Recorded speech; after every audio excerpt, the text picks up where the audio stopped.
Hello everybody, we're trying something a little bit different today. This game is called Dagon, which of course is a, I should call this a game. No, it's of course one of those Cthulhu style, games. I have never played it before, so I hope it works. I don't know why that all fell a splashing. So it's only a short game. Now it does say continue because I did have a quick look just to make sure that the game did work, but I haven't actually played it. So, yes. Dagon is a faithful interactive adaptation of H.P. Lovecraft's work focused on the story and atmosphere. You will not find difficult choices, action sequences, or inventory management here, and movement is limited to progressing through locations along the plot. Okay, that sounds...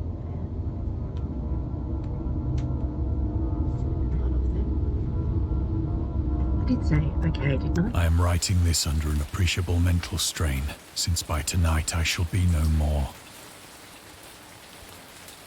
Alright. During the game you encounter direct elements, some of the trivia is hidden. Let's fuck this up. Oh, hello. You can pause it to read it, that it's really long.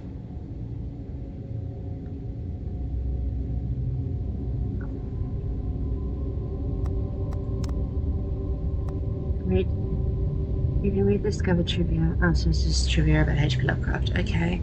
The main menu, turn off displaying trivia.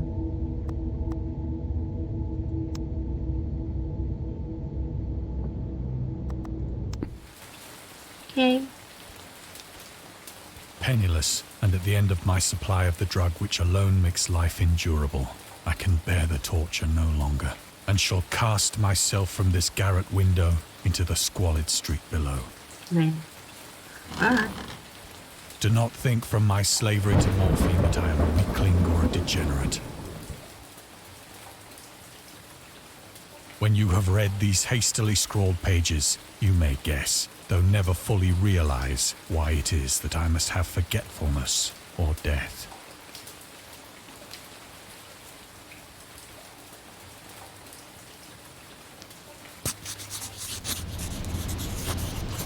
It was in one of the most open and least frequented parts of the broad Pacific that the packet of which I was supercargo fell a victim to the German sea raider. Well, that sucks. Okay, can I walk? No, okay, can't walk. I can just click. Okay, okay.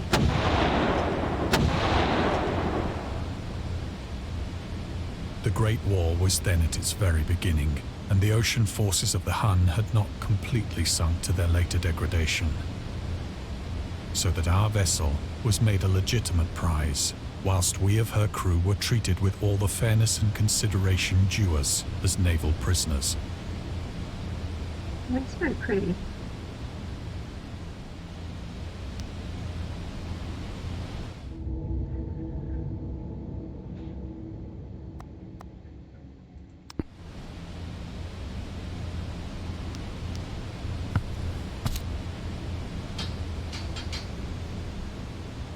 So liberal, indeed, was the discipline of our captors, that 5 days after we were taken, I managed to escape alone in a small boat with water and provisions for a good length of time.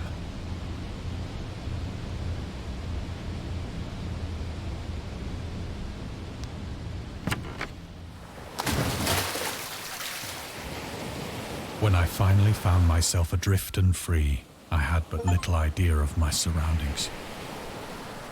Never a competent navigator, I could only guess vaguely by the sun and stars that I was somewhat south of the equator. Of the longitude, I knew nothing, and no island or coastline was in sight.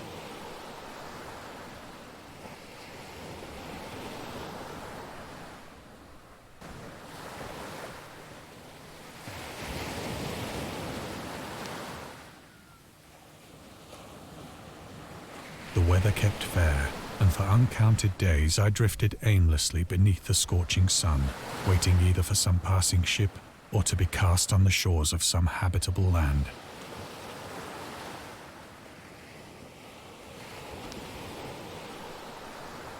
But neither ship nor land appeared, and I began to despair in my solitude upon the heaving vastness of unbroken blue.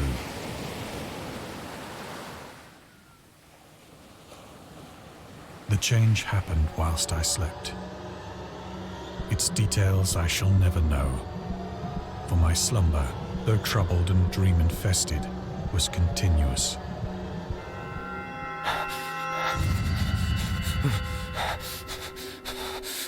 Well, that's a pretty... When at last I awoke, it was to discover myself half sucked into a slimy expanse of hellish black mire, which extended about me in monotonous undulations as far as I could see. No. And in which my boat lay grounded some distance away. Oh yeah, that is. Though one might well imagine that my first sensation would be of wonder at so prodigious and unexpected a transformation of scenery, I was in reality more horrified than astonished. Well, yeah. For there was in the air and in the rotting soil a sinister quality which chilled me to the very core. I mean, was it this fucker?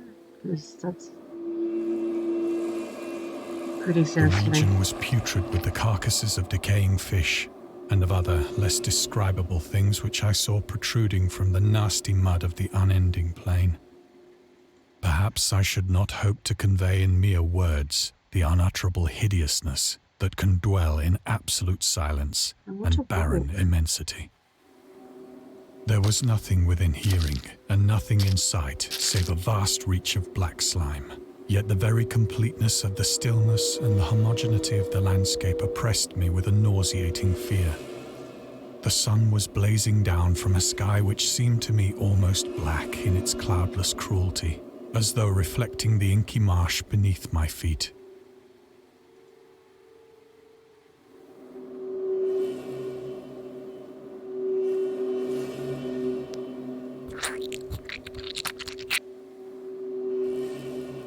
As I crawled into the stranded boat, I realized that only one theory could explain my position. Through some unprecedented volcanic upheaval, a portion of the ocean floor must have been thrown to the surface, exposing regions for which innumerable millions of years had lain hidden under unfathomable watery depths. I mean, that's, I guess, one. So great was the extent of the new land which had risen beneath me that I could not detect the faintest noise of the surging ocean, straining my ears as I might. Nor were there any seafowl to prey upon the dead things.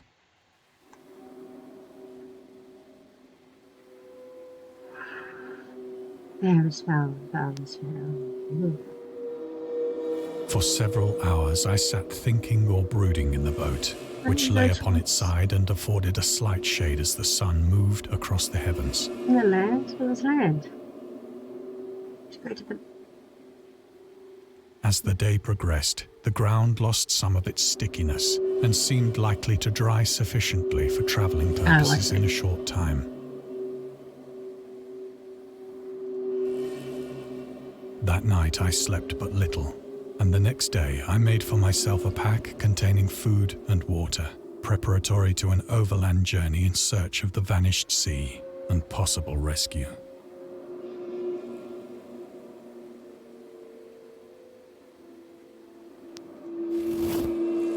On the third morning, I found the soil dry enough to walk upon with ease. The odor of the fish was maddening, but I was too much concerned with graver things to mind so slight an evil, and set out boldly for an unknown goal.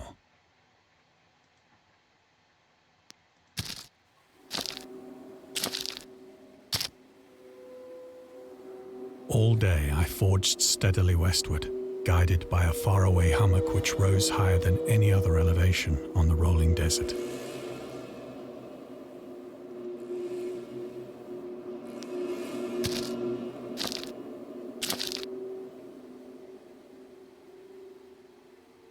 Oh, poor whale.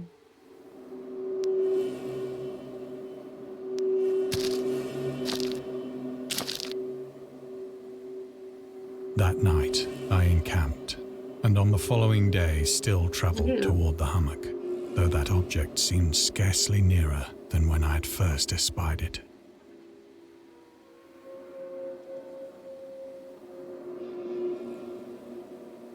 Gross.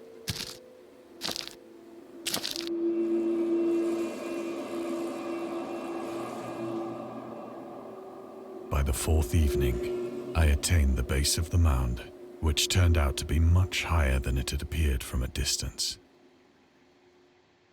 An intervening valley setting it out in sharper relief from the general surface.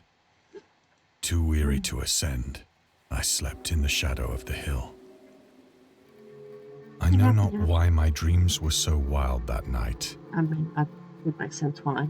But ere the waning and fantastically gibbous moon had risen far above the eastern plain, I was awake in a cold perspiration, determined to sleep no more. Such visions as I had experienced were too much for me to endure again. And in the glow of the moon I saw how unwise I had been to travel by day. Without the glare of the parching sun, my journey would have cost me less energy. Indeed, I now felt quite able to perform the ascent which had deterred me at sunset. Picking up my pack, I started for the crest of the eminence.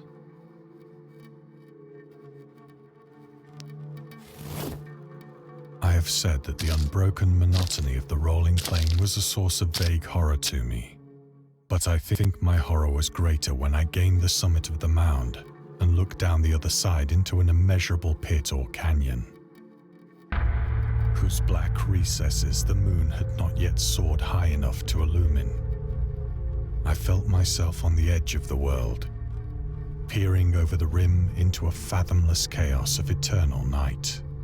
Through my terror ran curious reminiscences of Paradise Lost, and of Satan's hideous climb through the unfashioned realms of darkness. As the moon climbed higher in the sky, I began to see that the slopes of the valley were not quite so perpendicular as I had imagined. Ledges and outcroppings of rock afforded fairly easy footholds for a descent, whilst after a drop of only a few hundred feet, the declivity became very gradual.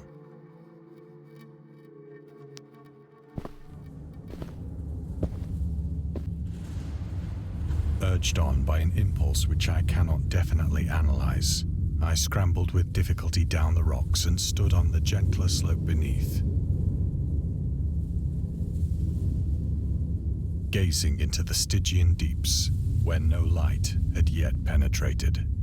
All at once, my attention was captured by a vast and singular object on the opposite slope, which rose steeply about 100 yards ahead of me.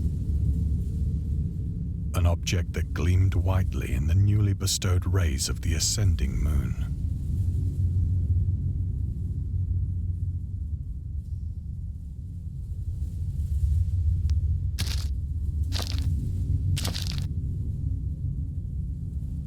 That it was merely a gigantic piece of stone, I soon assured myself. But I was conscious of a distinct impression that its contour and position were not altogether the work of nature. A closer scrutiny filled me with sensations I cannot express. For despite its enormous magnitude and its position in an abyss which had yawned at the bottom of the sea since the world was young, I perceived beyond a doubt that the strange object was a well-shaped monolith, whose massive bulk had known the workmanship and perhaps the worship of living and thinking creatures. Dazed and frightened, yet not without a certain thrill of the scientist's or archaeologist's delight, I examined my surroundings more closely.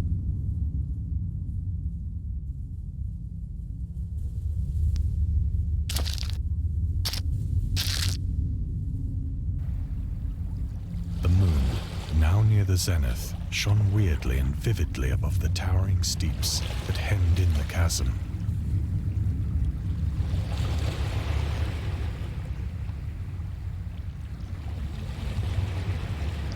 And revealed the fact that a far-flung body of water flowed at the bottom, winding out of sight in both directions and almost lapping my feet as I stood on the slope.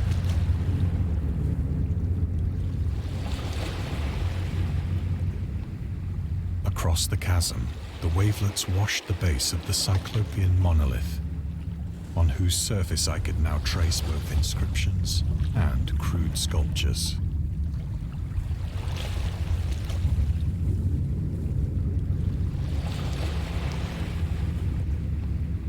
The writing was in a system of hieroglyphics unknown to me and unlike anything I'd ever seen in books. Consisting for the most part of conventionalized aquatic symbols such as fishes, eels, octopi, crustaceans, mollusks, whales, and the like.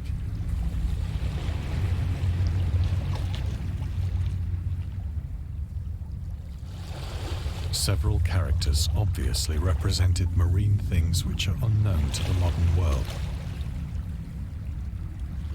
but whose decomposing forms I had observed on the ocean-risen plain. It was the pictorial carving, however, that did most to hold me spellbound.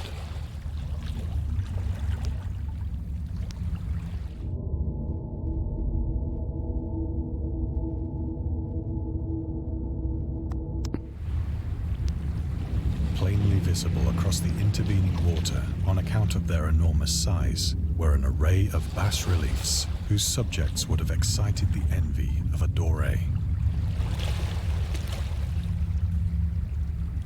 I think that these things were supposed to depict men, at least a certain sort of men, though the creatures were shown disporting like fishes in the waters of some marine grotto, or paying homage at some monolithic shrine which appeared to be under the waves as well. Of their faces and forms I dare not speak in detail, for the mere remembrance makes me grow faint, grotesque beyond the imagination of a Poe or a Bulwer. They were damnably human in general outline, despite webbed hands and feet, shockingly wide and flabby lips, glassy, bulging eyes, and other features less pleasant to recall. Curiously enough, they seem to have been chiseled badly out of proportion with their scenic background. For one of the creatures was shown in the act of killing a whale, represented as but little larger than himself. I remarked, as I say, their grotesqueness and strange size, but in a moment decided that they were merely the imaginary gods of some primitive fishing or seafaring tribe. Some tribe whose last descendant had perished eras before the first ancestor of the Piltdown or Neanderthal man was born. Awestruck at this unexpected glimpse into a past beyond the conception of the most daring anthropologist, I stood musing whilst the moon cast queer reflections on the silent channel before me. Then, suddenly, I saw it. With only a slight churning to mark its rise to the surface, the thing slid into view above the dark waters. Polyphemus-like and loathsome, it darted like a stupendous monster of nightmares to the monolith, about which it flung its gigantic scaly arms, the while it bowed its hideous head and gave vent to certain measured sound.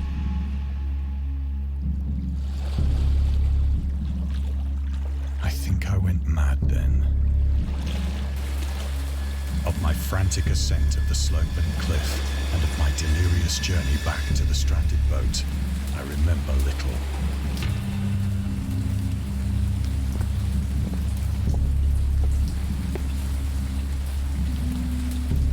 I believe I sang a great deal, and laughed oddly when I was unable to sing.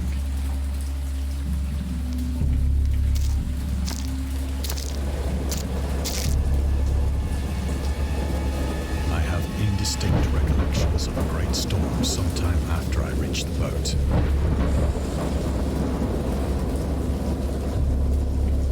At any rate, I know that I heard pearls of thunder and other tones which nature utters only in her wildest moods.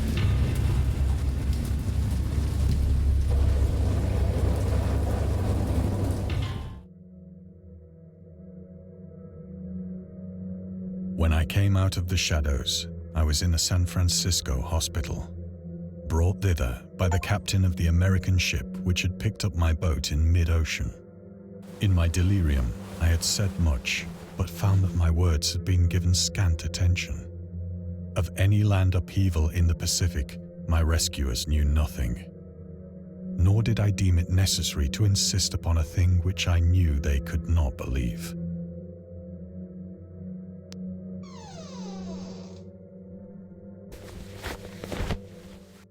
Once I sought out a celebrated ethnologist and amused him with peculiar questions regarding the ancient Philistine legend of Dagon, the fish god.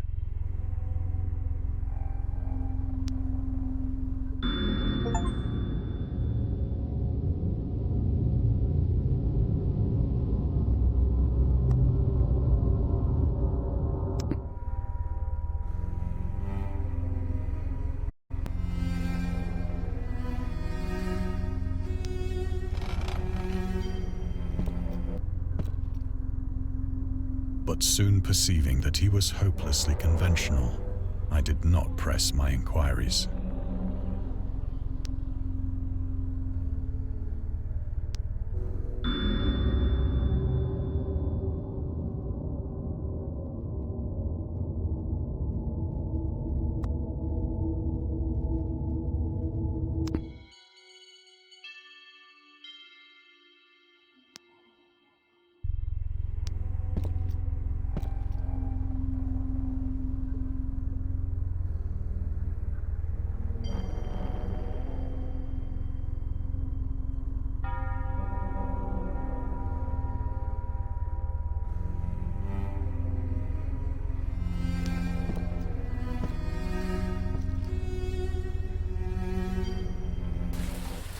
It is at night, especially when the moon is gibbous and waning, that I see the thing. I tried morphine, but the drug has given only transient surcease and has drawn me into its clutches as a hopeless slave.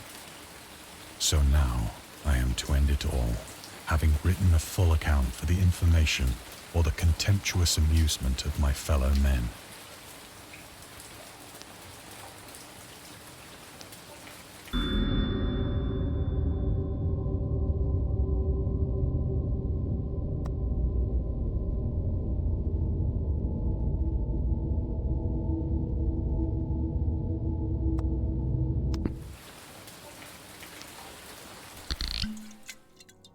Often, I ask myself if it could not all have been a pure phantasm, a mere freak of fever as I lay sun-stricken and raving in the open boat after my escape from the German man-of-war. This I ask myself, but ever does there come before me a hideously vivid vision in reply.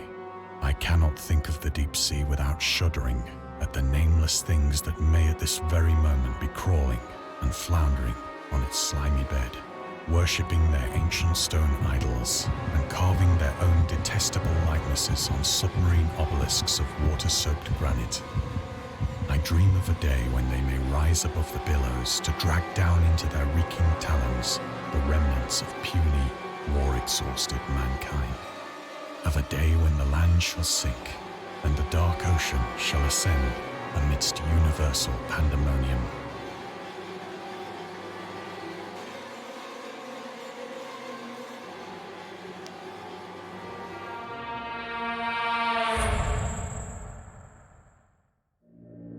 The end is near. I hear a noise at the door, as of some...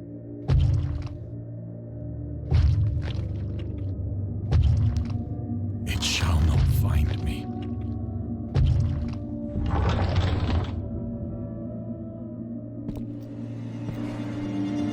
God, that hand!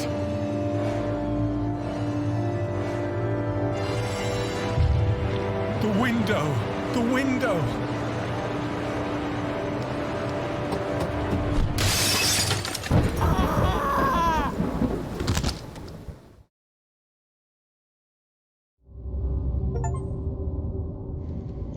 that's that, guys. Hope you enjoyed that. Do we say more? A bit different than the other things I've been doing. Well, love you.